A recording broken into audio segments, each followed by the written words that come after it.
My name's Simon Costello. For those of you who don't know me, I'm the branch head of National Location Information here at GA. Quite a few members of my branch are heavily involved in what is going to be talked about today, but it's not something that's just been limited to my area of responsibility. This work that we've been doing with the Attorney General's Department has spanned a number of years. It's addressing quite a number of key concerns that the Australian Government has responsibility for.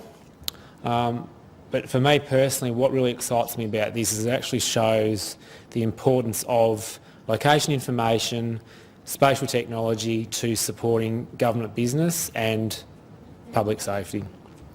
So we are helping to save people's lives, protect valuable infrastructure and work out ways to mitigate the effects of hazards on our society into the future through collaboration such as this. So we've got three presenters today who will mix and match things up. Kane and Monica from GA and Andrew from AGD. So I'll hand over to Kane. Thank you. In the theme of this week of Back to the Future, we're going to do something different with questions, and we tried to think of something different. So you'll see these QR codes. Now, some people may not have any idea what they mean. Some people may, but what you do is you scan your phone and you can actually do questions from there. So you can type us a question. And what we'll do at the end of the session is you might type us a question in here and go, Kane, lunch is ready. Submit. And what we'll do is we'll get it up there, okay? And we'll answer those questions at 11:45. We just thought we'd try and do something different today. I also want to acknowledge somebody here very special, Hazel Jones. We all remember Trevor Jones, who unfortunately last year lost his life through brain cancer. So Hazel, thank you for coming along today, seeing what we're doing and the legacy that Trevor's left us. And it's an absolute honour to continue on that legacy, and you're going to see some great stuff today. And it is because of Trevor and a few other people. Okay. So we'll get into everything is run through the internet today, so we are hoping that GA stays alive. So again, just the QR code. You can type in the URL down the bottom if you don't have a QR code on your phone. And I have shown you the form already, so please use it. If you get it wrong, it doesn't matter. We'll have a laugh at 11:45. But don't be afraid of technology. From that, I'll let you go to Monica, and I shall be back in a bit.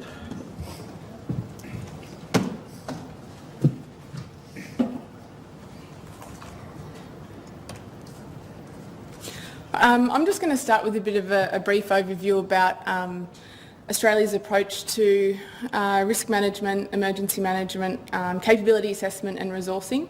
And that approach takes into account the responsibilities of Commonwealth and state and territory governments. So the Commonwealth's role is in national leadership and national coordination for disaster resilience and also emergency management. And the state and territory has primary responsibility for responding to disaster events within their jurisdiction. They're responsible for the protection of life, property and the environment, and they're also responsible for local government areas who have a big role to play in recovering from disasters and also land use planning decisions. We're working with EMA, and EMA is a division of the Attorney General's Department. Among other things, EMA is responsible for managing the National Disaster Relief and Recovery Arrangements. It's also responsible for managing the Australian Government Crisis Coordination Centre, and it's what we call the Triple C. And the Triple C coordinates Australia's response to domestic and also international events. So when we're talking about response, we're talking about the Australian Government response. Just a little bit about the Triple C. The Triple C monitors threats to Australian and Australian interests 24/7. It develops a single, consistent, real-time understanding of events as they're unfolding, and it connects Australian and also state and territory governments together to make complex decisions during emergencies. Having information and situational awareness about events as they're unfolding is really important for recovery decisions too. The Australian government is exposed to significant costs in recovery. This graph shows that recovery costs are volatile, they're unpredictable, and they can cost the government billions of dollars every year. And what we're also seeing is that disaster events are increasing in frequency and intensity.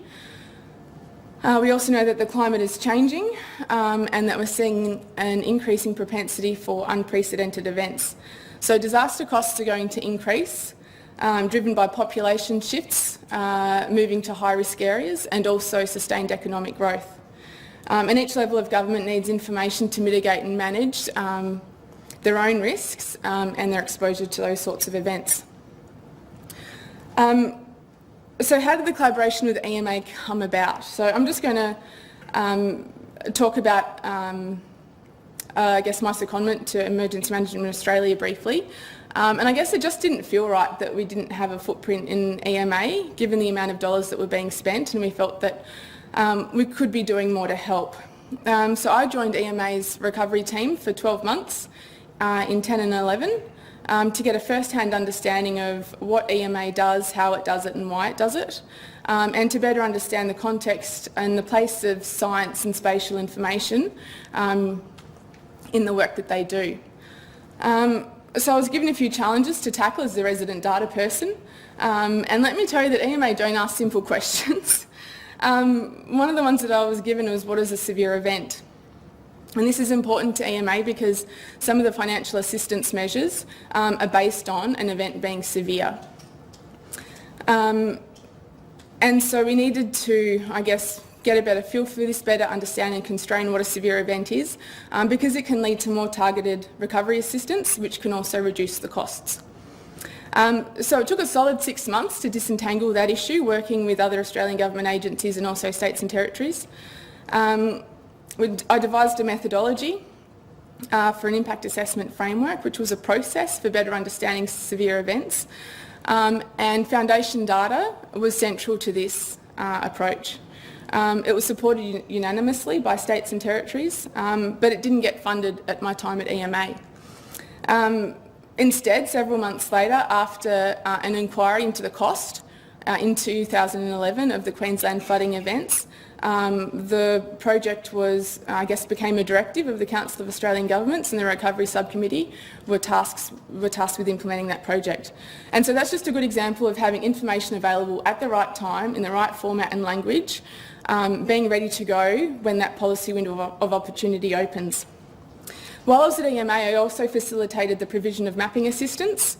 The maps were ad hoc. They took maybe about 4 to 5 hours to produce, but they were really, really valued by EMA. And EMA recognised the value that Geoscience Australia could bring, and they wanted that support to continue. So what we did is, through, I guess, an exchange of letters, we established a joint mission across the agencies back in October 2011. And mapping support was provided in exchange for the CCC hosting a business continuity site for our earthquake alerting responsibilities. A few months later, Kane was seconded to the CCC, and this came at a really good time because we believed that spatial information could add a whole new dimension to decision making in government, and it could also be used to help reduce the costs of disasters and also protect people and lives. And we knew this because we heard it was a message that was being championed by people before us. We formalised the agreement in 2012 through a collaborative head of agreement, and I guess it's important to note that that actually didn't have any funding associated with it. But the objective of that agreement was to integrate geoscience to support evidence-based decision making and guide problem-oriented, policy-relevant research in the geosciences to support emergency management and national security systems. So when we were thinking about our joint mission and the critical measures of success, we started asking what would it take to be indispensable to government. And that was for, I guess, our measure would be that for the information and service we provide to be so valuable to EMA stakeholders that they believe it enhances their own ability to achieve their own objectives.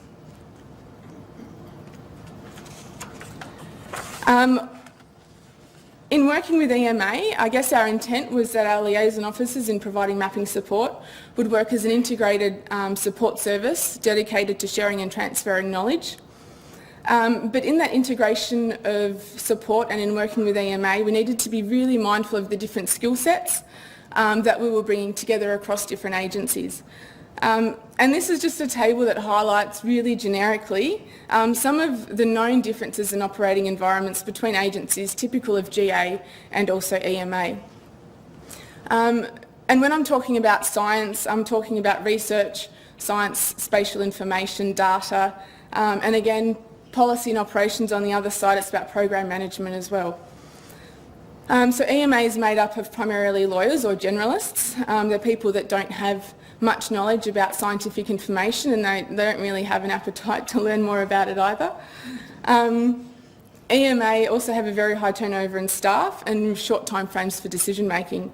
And they have a heavy reliance on agencies to provide information, which they then assimilate and combine with other information.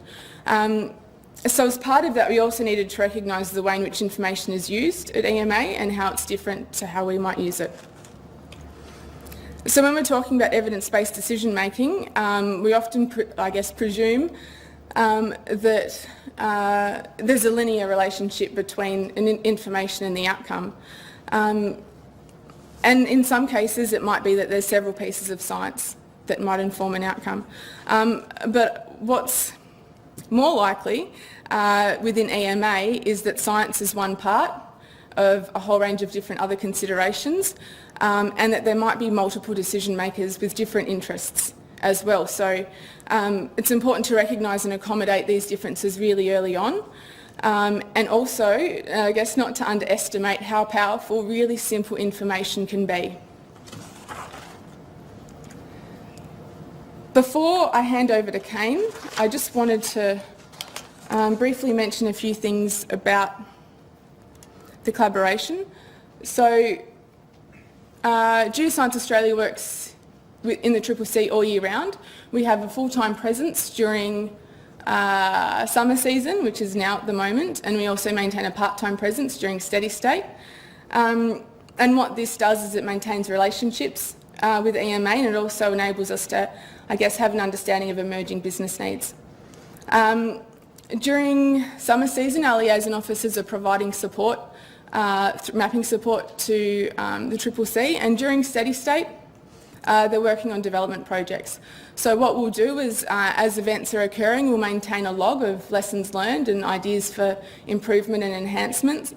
And then at the end of the season, we'll look at that log, we'll prioritise them, we'll come up with a range of development projects, we'll give it to EMA will prioritise it, and then we go about working on it.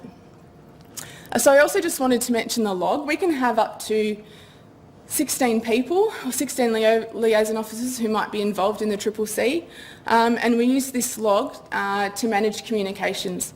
What it enables, I guess, is a live understanding of what's happening at that particular point in time.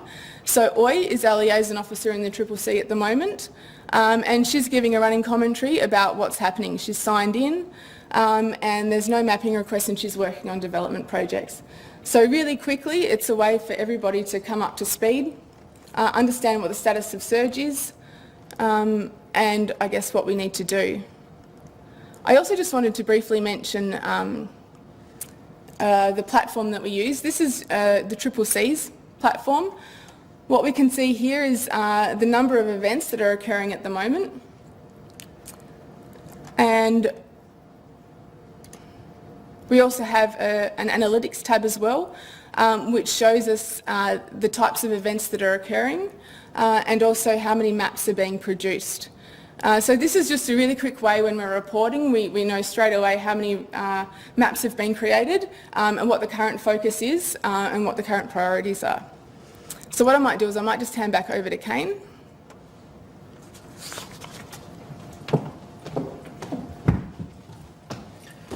We are running a little bit ahead of time, so what I thought I'd do is just hand these around too. These are the types of material and maps and so forth that we're actually creating.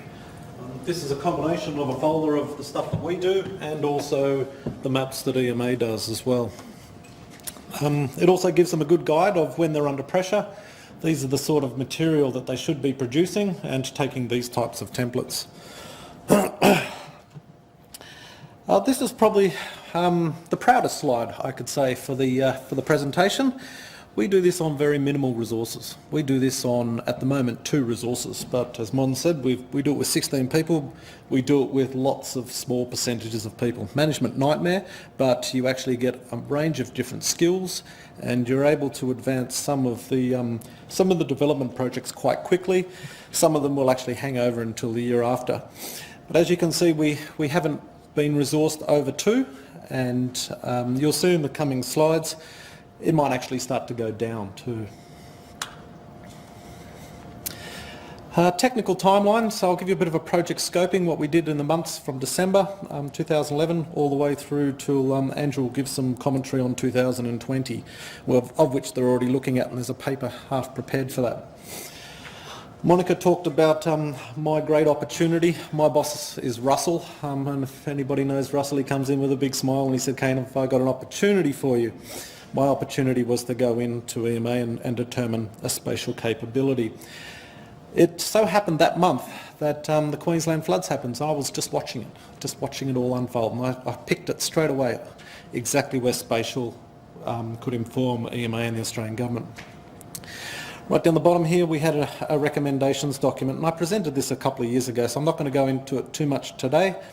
But there were 12 recommendations, and what we'll do is we'll go through those recommendations today and we'll start to tick them off.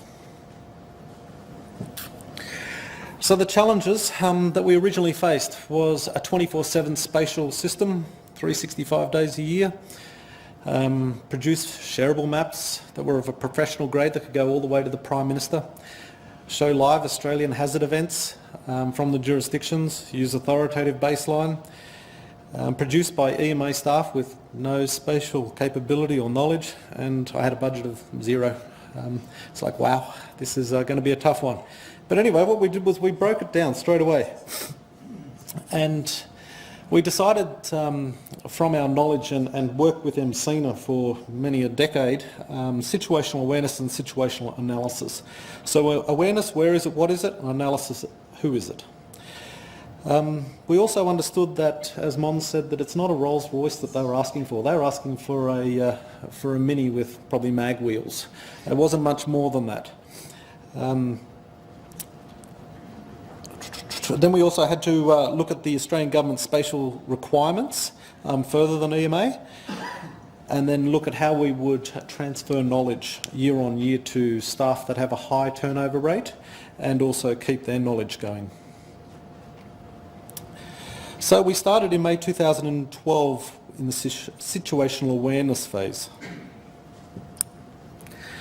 And the spatial product we chose, it was already actually in CCC, but it wasn't being utilised to its best capability. It was a US defence product called Palanterra. It's built on 10.3 now. It's highly customised. It's all online, 24/7 supported. If a bug goes wrong, it's fixed in 10 minutes. It's secure too, so we can start bringing in jurisdictional and Commonwealth feeds, and we're soon about to start trialling bringing in feeds from ACT and ACT Police. So we're starting to get to that level of customisation. I'm going to risk it, and so if we were to look at Australia and what's happening at the moment, or maybe just New South Wales, there's a couple of earthquakes around. These are live feeds that are coming in, and we can start to see that up in the Coffs Harbour area there are quite a number of just bushfire advices, so a lot of backburning, I presume. Fires under control, updated just a few minutes ago. What we just, from our experience in there, what EMA wanted was a situational awareness picture of this. Nothing special, just something nice and easy, will show where the bushfire is, and in location to, let's say for this instance, Grafton. So what we did is we have tailored the spatial tool where they pick the hazard, and remember this is people that don't have spatial knowledge. So they pick the hazard, they come down to which jurisdiction it's in. So for instance, this one, it's going to be New South Wales. They will say, okay, it's an emergency warning, a watch, an act or an advice, so they'll tick it on. It'll go and grab the feeds from New South Wales RFS, display it, and all they do is hit create map. It now goes away, publishes it. Now they would put labelling and so forth to it. I'm not going to fiddle around with that at the moment. Then what they would do is they upload it straight into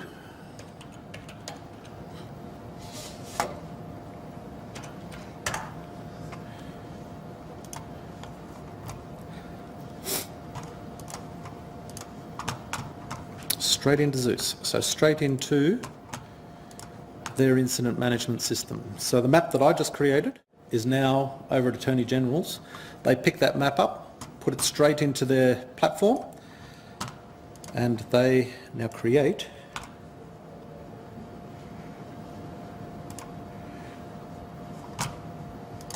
sorry about this.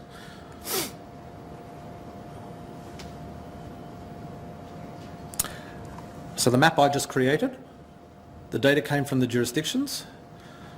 It went into EMA's incident system. EMA staff made the notification. The notification then gets emailed out to Australian government and decision makers. All that happens in about 10 minutes, so from an event. So when you're looking at bushfires, earthquakes, time is critical, and we can't be producing these beautiful looking maps that take hours and hours when the actual requirement is 10 minutes. We are getting close to automating some of this too, which is quite exciting, and we're going to start to look at how we can predetermine spatial data depending on location to a hazard event. So for instance, on the left hand side there you'll see 2014-15, all we're doing is showing where the hazard is. 2015-16 we actually want to start to automatically turn on layers that could be of influence around that area. So around that bushfire there that we're looking at in the bottom right hand corner, there is a power station 800 metres from it, the electricity lines that serve Melbourne 100 metres, there's schools, there's hospitals, and a wastewater treatment plant 500 metres. So it's actually adding more value to these guys here with their maps. And we'll talk about some of the value add around exposure in a minute. So when we start to tick things off from the challenges, produce shareable maps. These guys are now sharing their own maps. We can create a map here and we can send it across to EMA. They can edit it, update it, load it up, keep it up to date. All the live feeds remain alive. Shows the live Australian hazard events. They're constantly switched on, and we've actually got a project going at the moment where we're saving those live feeds where we can go back in time. So Australian decision makers can replay an event, replay in a bushfire if they want. Uses authoritative baseline spatial information. A lot of data is coming from GA, and still with a budget of not too much. So a lot of that is now situational awareness. That's taken care of. It's not a Rolls Royce. It doesn't look flash. It does the job. We know in a couple of years' time they're actually going to grow out of this system. We're going to have to look at something a bit different, but we'll cross that bridge when we get there. These two parts in particular have been quite challenging for us. Getting EMA to produce the maps themselves, and these staff come from a range of background, and it is not a spatial background. They're very, very good at what they do, and that is going and gathering information, finding all sorts of information about everything and anything, and also transferring our skills across to these guys year on year, because they do have a high turnover rate, so we need to constantly keep it all up to date. So what we did was we actually implemented a training competency, and we have 3 levels of competency, everything all the way through from basic right through to specialised. GA looks after the specialised side of it, and we train EMA staff, basic and intermediate, and we have a select number of EMA staff who go to advance. And what we're trying to do here is we're actually trying to create a self-containing circle where the level 3 trained EMA staff now start teaching their level 1s and 2s. So the 1s and 2s will come up to 3s, some of them might leave, and then we'll just continue to go around in circle. GA will have to step in and continue to do the level 3 exercises, but that actually cuts our training requirement right down. So this year we've done about 100 sessions, and in the future years we're only hoping to do about 20 or so now. Is the training working? Absolutely. This is the last 2 weeks worth of maps from the CCC. The quality of these have improved heaps. They just used to be just an incident, a little bit of labelling around it. Now they're starting to get quite detailed. They're starting to match up the incident information that they've got in their text documents and now starting to put it on their maps. So you can start to look at these maps and get a pretty holistic view of what is going on. They also cover all hazards. So the bottom right one down here is actually a space re-entry. So that's a satellite that's come in over next to India and crashed down somewhere in the Indian Ocean. So we're starting to tick them all off slowly but surely. And the fun part is the situational analysis. This is where GA has opportunities, a huge amount of opportunities. So who is it and what has the event affected?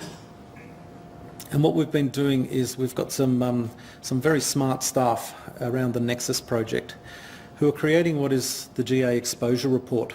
And this report had was born by accident. It was actually, I saw a guy in the CCC trying to work out how many schools were within a proximity of a bushfire. And I said to him, I can do that in 2 minutes. So I did it for him in 2 minutes in spatial. And he goes, well, what else can you do? And I said, well, what do you want? But then you go in the circle. So what we ended up doing was we actually started creating this report through spatial mechanisms. And what it does is it shows, I'm going to try again another live one.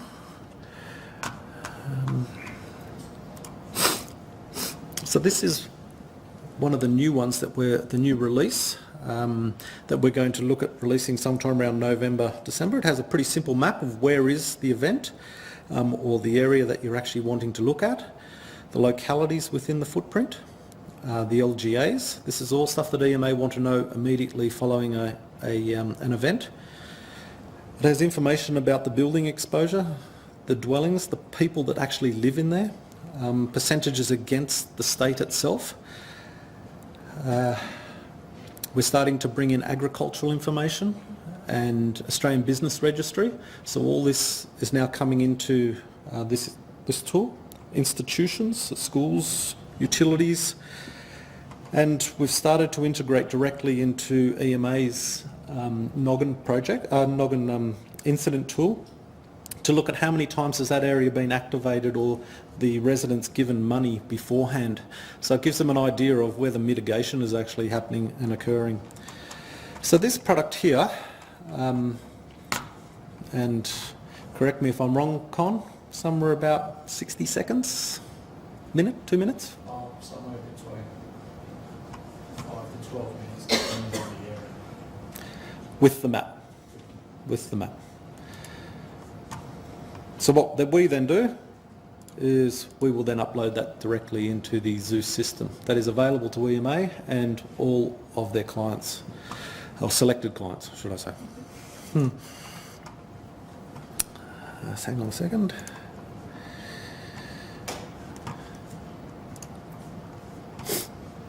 So there's a lot of work going on in Russell's project with the Nexus tool and the GA exposure report. It's actually started to bring in some money too, which has been good, through the EMA recovery branch. They've particular data sets that they would like to see updated and have given us some money to do that. Some of our ongoing challenges, just to list a couple there, was to make sure that we continue to train, because we're actually enabling them. So we spend a little bit of time to enable EMA staff, and then they can go for it from there. They can produce the maps that we've just seen. The fundamental data is fundamental to everything that they actually do. So their mapping, if the fundamental data is not right, we're actually starting to misrepresent some of the decisions that billions of dollars are put toward. Understanding that the data requirements change quickly, the Martin Place siege, I was in there that day and I was asked, where's the Channel 7 studio? Now that would have been great to have a broadcasting studios data set where you could click it on and it was pretty much straight across the road. Hence we've created one. Sourcing and implementing new and changing jurisdictional web feeds. These things are changing and the technology behind them are changing all the time. As we all know in GA, it's the way of the future. And making sure that we keep on top of where these feeds are coming from and the technology to implement it into Palantir is quite a big job. Also, we probably hear this every single Wednesday, is leading standards. At the moment, 1 in 8 jurisdictions is compliant to the CAP-AU standard, which is the Australia's emergency warning system. Australia's emergency warning, protocol. So 1 in 8, and that's quite disappointing considering it's been in place since 2009. Making sure that we have the infrastructure to support these types of projects, and acknowledging that automation is just around the corner. So I mentioned before, we're getting pretty close to being able to automate some of the products from end to end. Coming in, if it comes in a consistent standard, we can pretty much automate it from there. That also leaves EMA staff to do more exciting stuff and value adding to their products. We are changing from awareness to analysis, and I mentioned that before. This is definitely the exciting stuff for GA, and we're implementing some new technology initiatives along the way too, through funding that we've been able to get. And one of those initiatives is this product here, and we should have it going live in the next couple of months, but it's Australia's first nationally aggregated consistent pictures of live bushfire alerts. What we've managed to do is bring all the bushfire alerts from all the jurisdictions together into FME and spit them out as one consistent, best aligned CAP-AU standard that we possibly can. So there's a lot of work that needs to happen in the background to make these consistent, and once we do that we'll actually have a pretty good tool here too. This also enables automation too. I think that's me. Back on time. Okay. We probably could have stayed up here all day, to be honest. So I guess what I'd like to do is maybe just give everyone a bit of a background as to what it's like managing a 24/7 crisis centre. You would have, or you'll recognise this table from Monica before.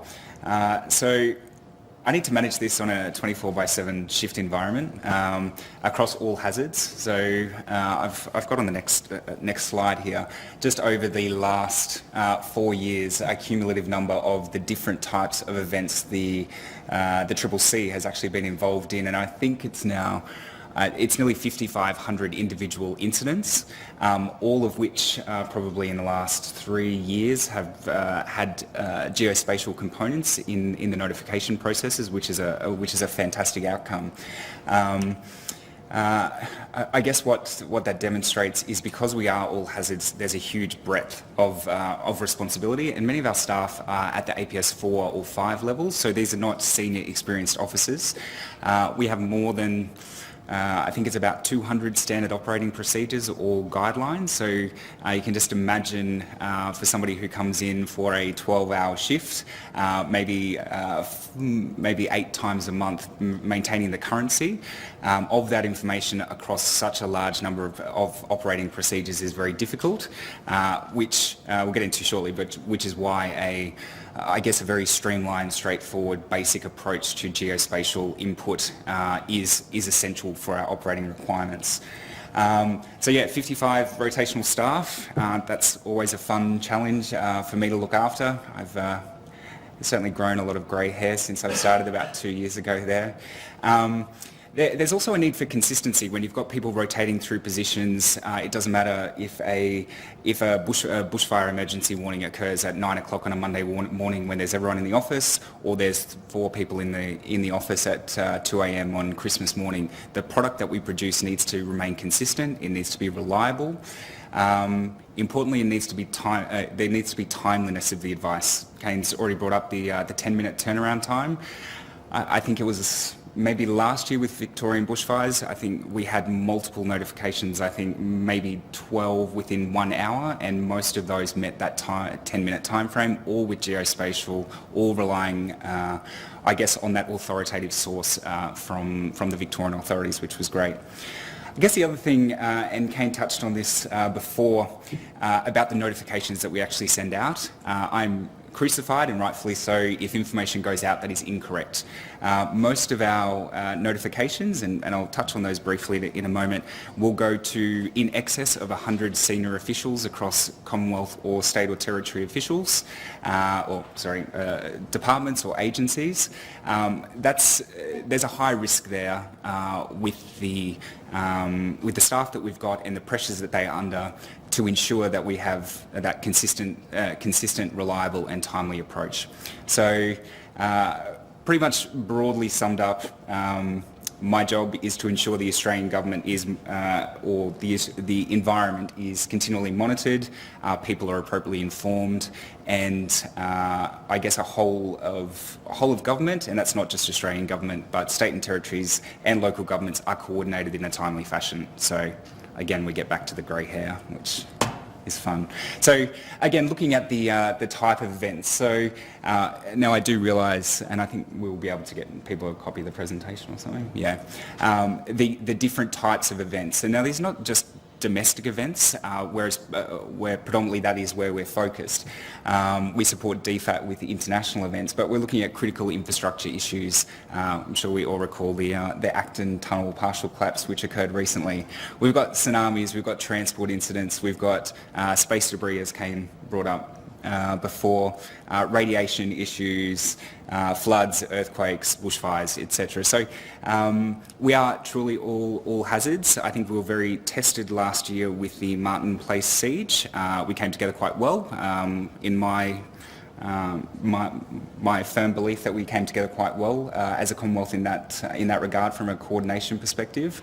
But it did test us. We have a lot of, unfortunately, in the Australian climate, we have a lot of exposure to natural hazards, not so much on the security side, and let's kind of hope it stays that way. So if we look back at, I guess, the last 4 years or so between the GA and EMA collaboration, you can see here how our notifications were sent out before a geospatial capability was really cemented or concreted into position. So very bland, very boring. I'm a visual person, so very, very happy that we've got this. Kate's already provided a demonstration of this one, but all of that information automated, hundreds of instant notifications. I'd suggest probably we'd be looking at upwards of 4,000 over the past couple of years, get sent out on a regular basis. These instant notifications would occur 10, 20, 30 times a day. So ensuring that we have, or the Commonwealth has a single source of truth through the consumption or the use of authoritative data. Okay, that extends, so instant notification is something we do every day. Fortunately, what we don't do every day is instant briefs. However, we do whole of government products that go out to more than 5,000 individual email addresses every day, which always include a spatial component. Again, the fact that we can rely on states and territories, we can rely on GA, we can rely on the Bureau of Meteorology, we have that that assurance the data that we're using is actually correct. We, in the CCC, we don't create, we consume. The work that's occurred with GA under this collaboration project has actually enabled us to do that. Okay, Nigel, where are you? Stand up. I made this picture as big as possible. So One of the other successes, and this has been touched on before, but in the past we've had a dedicated GIS specialist from GA positioned in the CCC. We've now been able to move away from that. The liaison officer function, whilst there to assist, is always there to help mentor, help develop staff, identify opportunities, look for I guess business development. Opportunities again. So we've been able to get rid of Nigel for the whole time, which I'm sure he's pretty happy about. But we've been able to change that dynamic of that relationship as a more of a mentor, opportunistic role, rather than a hands-on day-to-day with those 10, 20, 30 notifications that are being sent out in the steady state. Kane touched on this, but we're able to do more spatial analysis, or we've been able to integrate spatial analysis into our briefing products. Now, I was unable to bring up or find in my email a picture from the Blue Mountains, bushfires. Our Director General, Mark Crosweller, was able to take one of these detailed instant maps and provide it directly to the Prime Minister. And they were photographed quite widely spread, but using information from New South Wales RFS. This one is TC Rusty, is that it? Yeah. So looking at obviously the Bureau's feeds in here, we're looking at the GA wind speeds. It's a culmination that we can then provide one map to senior officials, to members of Parliament, to interested parties that actually combines all that information in one view. I guess what was very frustrating for me was when I was preparing papers for Australian government crisis committees or other committee meetings where we would actually have 6 or 7 different maps with different information contained on each of them. Very, very frustrating, and frustrating as well for the people who are trying to interpret those maps. So a fantastic outcome of this, and it will only get better over time, is the ability to show all relevant information to all relevant stakeholders at the same time. And then I guess we've got a common operating picture, which I think has been talked about for some time, but we probably won't go into that one. So looking back, no graphic on this one. Don't think you could do a graphic for the left-hand side there, but back in 2010, 2011, we had 10 spatial products produced by EMA or the CCC. We're now looking, this current financial year, we've already done 640, and we're only 4 or 5 months into it. So a significant increase there. I know that we don't pay GA to do anything. We don't have any money either. We haven't increased our staffing levels. We haven't been given increased budgets, and we've been able to do this within available capacity. So a huge success, and that we've been able to do that. What we've also been able to do is increase the situational awareness. I do recall a time we had a significant storm. I think it was on the Gold Coast, as they frequently happen. We were very, very focused on that. There was hail, there was potential flooding. We then get a call from our Minister's office about why we weren't reporting on a bushfire or another hazard that was occurring on Perth. We have 4 or 5 people on shift at a time, and it's very difficult to maintain not just situational awareness on one event, but we're looking at the entirety of Australia across all hazards, and then also looking overseas for anything that may impact Australians or Australians' interests. So again, we get back to that huge breadth of responsibility. The work that we've done with Palantera, with the states and territories through MCNA, GA, BOM, and a number of Commonwealth agencies have actually enabled us to have visual reminders and alerts on our situational awareness floor, I guess. We've got a significant bank of televisions, one of my pride and joy there. But what it does is it reminds our staff and visitors to the coordination centre that Australia is a big place. You can have floods in one area, bushfires in another, and a cyclone hitting somewhere else. So it keeps that visual reminder to staff as well. One of the I guess something that hasn't been talked about much here, but back in 2012, 2013? 13? So back in 2013, an idea was raised to, I guess, pull together an authoritative list of both state and territory and Commonwealth feeds of information, spatial information, that could be developed to provide a common operating picture. Now, some of you may be aware, we pulled together what we call the National Situational Awareness Tool. It was awarded, or it was recognised, I think, by the Secretary of my department back at the Attorney General's. The quote's there, and I won't go into this, but when we get back to us not funding GA, and GA have very little money to actually undertake this work, this occurred with no actual funding attached to it. What it did rely on, and something that we never really acknowledge, is the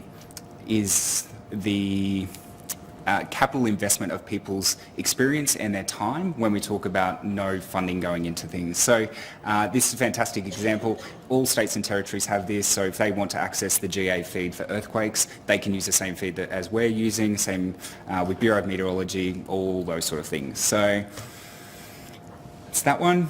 A quote from my Director General. I won't read it there, but I guess what, I'll let everyone else read it. I guess we're always preparing for the next big event, and we'll always be judged for our failures more than our successes. So I think the best thing that we can do is put effort in where we can, and the relationship that we have with Geoscience Australia, I guess, is proving that. We don't know what's going to be asked when a catastrophic disaster occurs, when a catastrophic incident occurs, if it is a matter of national security. But what we can do is we can work with science agencies, we can work across government, we can work with all of our stakeholders so that we are better prepared and resolve or answer the question before that question is actually asked. So that's my question to you guys, or my request. So I guess what do we need looking out to 2020? So left-hand column there, we need consistency. I know there's a lot of effort that goes on behind the scenes when we're looking at that national common operating picture to manipulate data, manipulate those feeds so they come through to the CCC in a consistent format. Kane has mentioned that only 1 in 8 jurisdictions at this point in time have CAPAU standard. That means for everyone else there is some form of coding occurring behind the scenes to make it look like we have a national approach. We need collaboration. I think one of the best things about coming into work is to be able to work with Mon and Kane. They have a huge amount of enthusiasm in this area, a huge amount of ideas. For a policy type department in an operational environment, it's difficult at times to understand what is available in the science and technology community. So those opportunities for collaboration need to be explored more. I think every department, every agency is in the same position. We're not getting any more money. I think we're kidding ourselves if we are, but I think we can work better together to actually leverage off our resources and leverage off our understanding and experience in that. So ongoing commitment, National Situational Awareness Tool, the collaboration between our two agencies would never have happened without ongoing commitment between ourselves. And creativity. Creativity kind of goes on to this next slide, which I've probably gone on a little bit too much about, but we need to come up with creative solutions. There's some really smart, artistic, fun people out there who have great ideas, and I think it's up to us to listen to them. I know a lot of the things that occur within a crisis environment are not always by the book. We always have standard operating procedures, and I've mentioned that we have well in excess of, well, I think 200, let's say 200. But sometimes thinking outside the square, and more often than not, going that step beyond what we've always done is what is actually going to give us the best results. That's about all. And you can read this.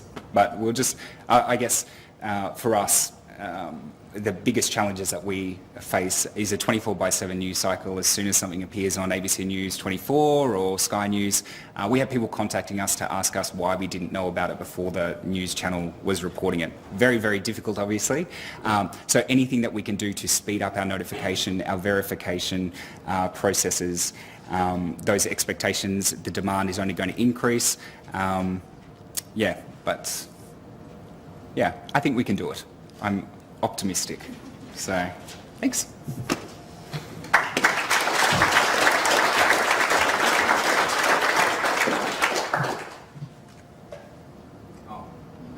Did you want to mention this?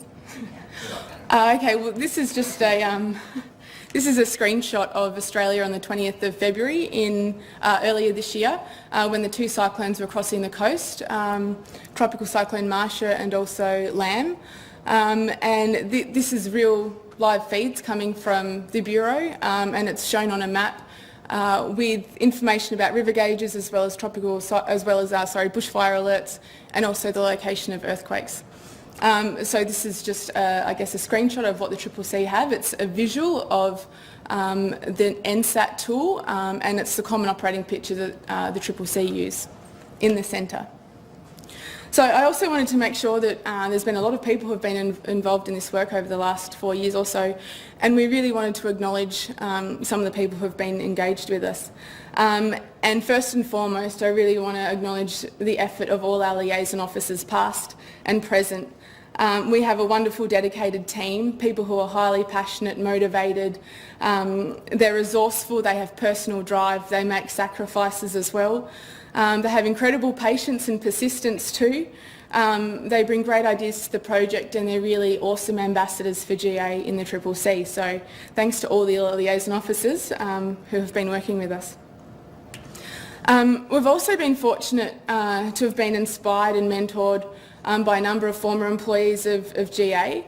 And these guys really, they imagined the possibilities, they shared the vision with us, they championed the cause, and they created an atmosphere of excitement.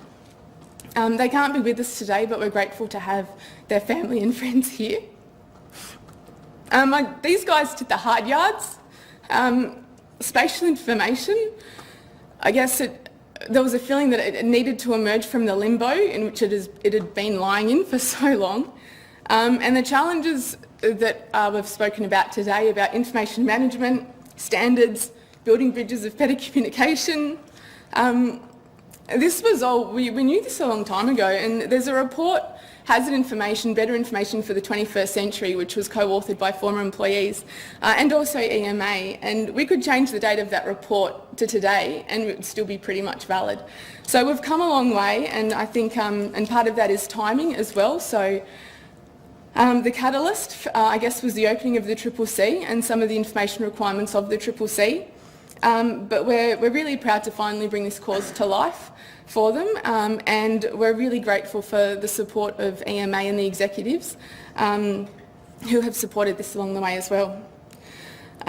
So what I'll do is I'll hand over to Kane to manage questions, if that's okay.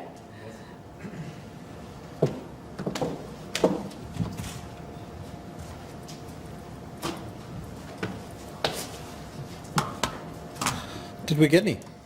Oh, wow. This is quite good. I'm very impressed. I tipped 2. Got more than 2. Oh, thank God they're all for, well, Monica. Any of the speakers are Monica. Okay. Mons, this is definitely you. What's the question? Was there a change in policy or disaster definitions that has led to the big funding shifts from 2010 onwards? RE expenditure slide. It's probably a little bit of both, I think. So it was a very big event. The 2011 floods covered half of Queensland. In addition to that, it covered almost, I guess, the entire eastern seaboard. And the Australian Government Disaster Recovery Payment had also been, I guess the criteria for activation had also been relaxed a little bit. It's a combination of both. Okay. We might take one from the floor. We'll do one digital and one traditional. Thank you first, and congratulations. I mean, the difference between a report written many years ago that's the same as one today is the people who actually do something about it and make it happen. So it's an awesome achievement. The question is, what about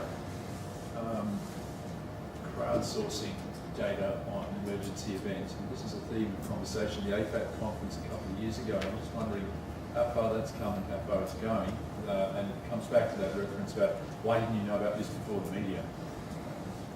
Andrew, that's probably a good one for you with that Twitter. Try and answer it. The Cyro Twitter.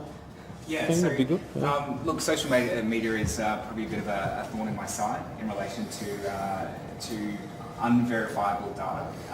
Because we're acting on behalf of the Australian government and attempting to provide that single source, I guess, of truth across government, whilst social media could alert us to an event or the severity of an event, it is really, going back to Lon's first slide, I think it's the state and territory that are responsible for that first response and for managing that incident. In relation to crowdsourcing data though, we have trialled a CSIRO Twitter. yeah, no, I was trying to think. When it brings all the data together to alert us to particular events in particular areas, geocoding, GPS, all those sort of things. There was a decision not to continue using that, although again, states and territories have got on board with that quite quickly and are quite enthusiastic about it. So I think it just depends on the level of government and the interactivity with the actual response. So. Dan, this was anonymous, but you've put your name down anyway. The CCC is centrally organised situational awareness and reporting area of the Australian Government. Do the states and territories have something similar? They do. So each jurisdiction has at least one facility where all hazards. So we look at natural disasters as well as security or national security related incidents. That approach has been adopted in some of the jurisdictions. Some of them have essentially a disaster coordination centre for natural disasters and a crisis centre for national security. So depending on the makeup and I guess either the legislation or the organisational structure within each jurisdiction, I think it has influenced the way they do operate.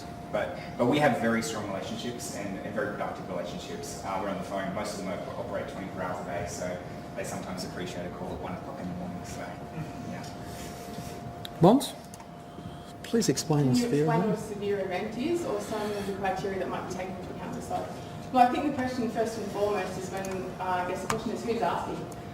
So when we're talking about a severe event, how we might answer that in a scientific context would be very different to how a policy agency would answer it. So I guess a severe event depends on, I guess how much you're willing to spend as well. So if you've got a particular payment system that might be activated, how often do you intend to activate that? So do you intend to activate it 3 times a year or once every 5 years? So severe kind of also depends on that policy context. But a severe event, I guess there's a whole range of different things that are taken into account. And I guess the way, can you just go back to the question? Just keep talking. Okay, what a severe event is, or some of the criteria. Okay, so the criteria that I guess are taken into account depends on who's asking it.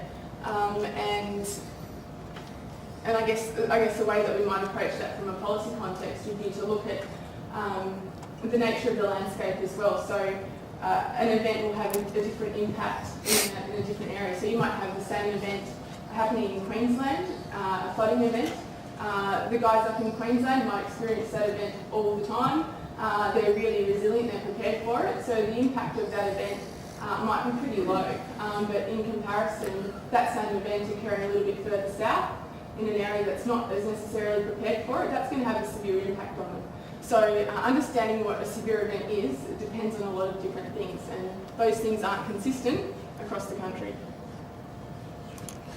I might give you to a rest and I'll answer this one right here. Been shown as points, hazards as points. Not only as points, they're also shown as bushfire scars too. So this is only a very small bushfire at the moment. But what we can see is that New South Wales RFS are actually out there monitoring and mapping that bushfire there. Now these bushfires and the scars that are associated with them become massive, and we saw the one in South Australia last year, Samson's Flat. It was actually growing every 5 minutes. You could see it on the screen growing. It was just an enormous bushfire. So yes, they do grow, and it is all live. That all comes into this system. That's for bushfire. As for flood, that is our biggest hole. It's definitely the biggest hole. Bushfire is covered across the jurisdictional, backwards and forwards, but flood, nothing. Next one. Well, what am I looking at you for? Oh, Dan, you've had a go. Here we go. With so many alerts sent out, how do you manage alert fatigue on your contacts? Ooh, that's definitely you, man. Look, it is something that we are certainly conscious of. We are currently, so yes, there is a risk of fatigue, and I think there's also a risk of people becoming desensitised to extreme events. If you, on a catastrophic bushfire day where you've got multiple jurisdictions or multiple areas impacted by emergency warnings, you pretty much have on your ABC News 24 and your Sky News a constant stream of emergency warnings. My staff are there 12 hours a day. There is a real risk that they actually become desensitised and not actually not take it seriously, but there is that risk of desensitisation, I guess. We are, and I think this might go to kind of Dan's as well. So looking forward to 2020, where I would like our coordination centre to be in relation to geospatial capability, but also in regards to alerts, is move towards an opt-in service, potentially an app or a smartphone or whatever we have in 5 years' time. So people can actually opt in. They might be able to opt into alerts that are only impacting within 100 kilometres of the current GPS location. They might be able to do it by state. They might opt in. So at the moment it's an email-based system. That's where we're at the moment. I don't think that's sustainable. You go away if you're out of the office for 24 hours, you come back and you've got 100 emails. What is that really going to, or how is that going to benefit you? So a change in the way that we deliver not only alerts but maps, I think will be coming very soon. Traditional question out there? Anyone? Yes, sir. So these being map products that are suited to visual media, but often the best way to alert people might be through the radio. Correct. Which they need words. Is there any kind of way to use the data that you're getting from these maps to try and back convert it to some accurate way of representing? Yep, absolutely there is, and that is called CAP-AU standard, and that was developed in 2009 by AGD, and it goes against alerting, and it is the common operating protocol for alerts. So it's structured in such a way where the title is always at the top, the next one is the location, the next one is the source, end date of the incident, and it just continues to go on. 1 in 8 for bushfires are following it at the moment. Now, if we get the CAP-AU right, that starts to automate some of these processes that you're talking about, such as automated radio alerts, the TV banners along the bottom, Google ads. If we get the standards right, it opens up that possibility.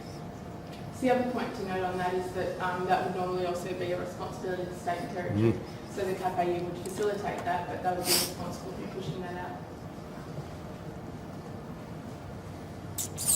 Any more? Sir? Slightly different one for you. Staffing was mentioned as being a high turnover. I would speculate that's largely due to the high pressure environment. High pressure as well as a shift environment is not every public servant's idea of a great work-life balance. What I was wondering is And no windows in the... Yeah, we get a tan. well, the question was is that if the gathering of information is made easier through these spatial processes and automation and whatnot, will that help reduce? Could that potentially reduce some of those pressures that impact on staff and reduce the pressures on having to retrain and also experience? Yeah, look, I think in the longer term it will. Automation certainly will benefit the centre. It'll allow people to work on high value, I guess, transactions or work, which will keep them engaged for longer. I think when we talk about high turnover of staff, it's not significantly high, particularly with the recruitment freeze that we've had for a number of years, which has only recently been lifted. We've had a pretty stable one, but it's people usually stay in that environment for about 2 years. Most people are not going to be there for life. They're not there for 10 years. That's not their next career step. they're looking at getting experience. It's a good foot in the door. It gives you exposure to a huge array, as we talked about with all hazards. You touch on and have interactions with so many government departments, it's not funny. So it's certainly a development opportunity. So, yeah. Last one, we're a few minutes over. Mons, I would say this is more for you, isn't it? Uncertainty? This would be Martine, wouldn't it? Where's Martine gone? Well, I think there is a lower tolerance for uncertainty. Can you tell us what the question is? Go and read it from here. Since the EM community has lower tolerance for uncertainty than the science spatial community, how is uncertainty handled when developing and communicating emergency information? So it's a bit, it's not difficult, I guess. What we normally look at is the best case scenario and the worst case scenario, when until we had confirmed information, we provide a spread. So a Category 5 cyclone is due to hit X. This could impact this many people, or it could impact the entire population. This is where the GA exposure report certainly comes in very, very handy. We do have within the branch that I work in a planning section that tries to theoritise, I can never say that word, what the worst possible scenario will be and backtrack from that. It's easier to move back from a catastrophic situation and start at a lower threshold and trying to scale up your response. So look, there is no one answer and it's never perfect, but if you give senior officials the best and the worst case, they're usually able to manage and digest that, I guess. Way not to answer the question in that case. Okay, well that's the end for today. We'll leave the questions open. So if you sleep on it and you want to ask us a question, just log in. We'll leave it open for a couple of weeks, and we'll answer all the questions as they come in over the next couple of weeks, if there's any. Otherwise, thank you very much. Thanks.